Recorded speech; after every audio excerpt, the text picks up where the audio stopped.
So once you have a handful like this, you're just going to pop it in your pouch and carry on. Now with a plant like this, you don't want to harvest the entire plant. So really I like to take just about, not much more than a quarter from each plant. So you're wanting to leave a lot of the plant to regenerate. And of course we want to leave the flower for the bees. If you have your magnifying glass, you might want to just take it out and have a look at this plant. Notice its square stem, which is a sign that it is from the Lamiaceae family. And also see if you can remember what you learned in your lecture yesterday about the leaf patterning, the way the leaf is positioned on the stem. You'll notice this is quite a different looking thyme than what we're used to, and it is Thymus capitatus. It's a different species. So, does anyone have any questions? Does it have the same healing properties as all the other thymes? Well, it's interesting. I had the gas chromatographic analysis done of the oil, and it does have a somewhat different constituent makeup. It has less thymol and but some other interesting constituents. It actually has some 1,8 cineol too, so it's quite an interesting thyme. It's not as high in 1,8 cineol as other thymes. Probably carbochol as well. Carbochol, yes, it did have carbochol. So it was a pretty interesting, constituent mix.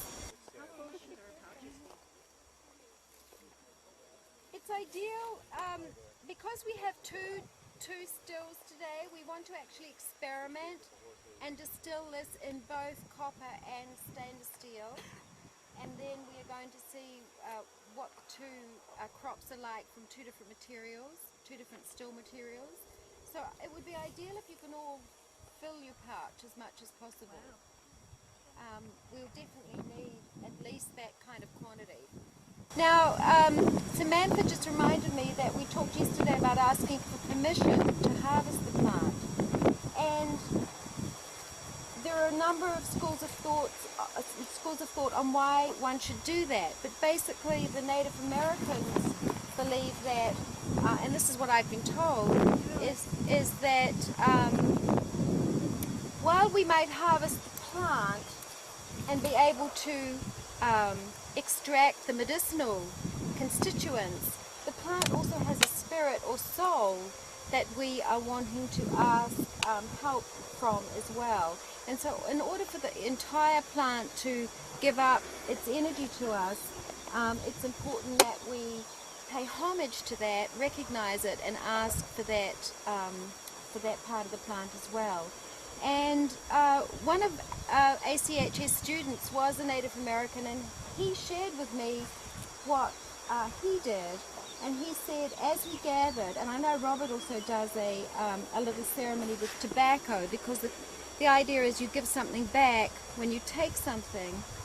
And Robert will show you how to do that.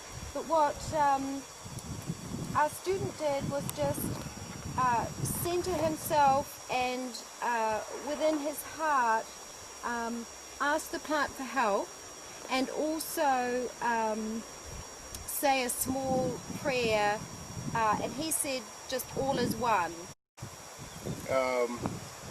Would you come out into the field and you look and you say, okay, where's the grandfather? You look for the old guy, the big one. And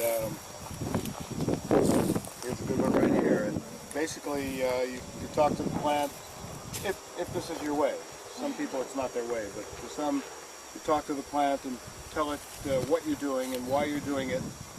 Take it all, and you're going to leave some so it can have babies. You know, you just let it know, you know, you're with it. And some of the say Omatakuyasin, which is all my relations, all my relatives, and this is one of your relatives, as is the rock and the water and even the scorpion is one of your relatives. So you just kind of make peace with it, and then they'll sprinkle a bit of tobacco. And then if there's But it's the intent, and it sets Yeah. you into thinking as you become one with your relative. And then the plant will show you where the medicine plants are and help you with your medicine. So it is really important to wildcraft with intent and with mindfulness, and just don't pull at the plant, and be very aware of your surroundings. Be also aware that there are scorpions and snakes here.